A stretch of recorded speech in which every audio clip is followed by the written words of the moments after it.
Hi ka-DIYs! Welcome back to my channel. For today, we'll be doing another quick and easy DIY meal. Let's start!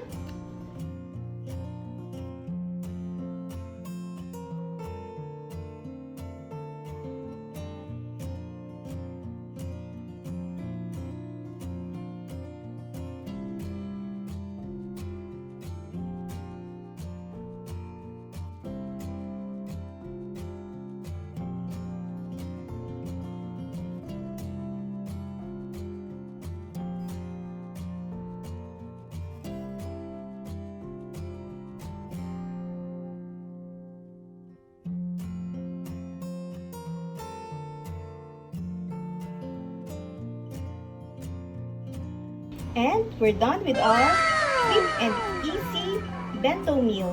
So this is soft tortilla wrap with veggies, nori. As I've mentioned, my family loves nori.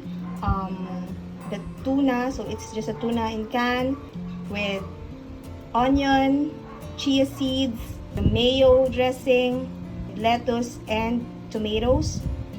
So this is very easy to prepare. As you've seen naman, no luto required. So for the side dish, I put almond cookies, fruit, which is an apple, and for the sweets, yung jelly candy ng anak ko. Jelly candies ni Astrid.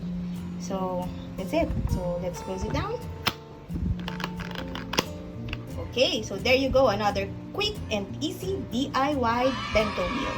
So, if you haven't subscribed yet, please don't forget to hit the subscribe button and click the thumbs up button if you like this video. And if you want to be notified on my future bento meals, click the bell button. Thank you ka-DIY! See you on my next video. Bye!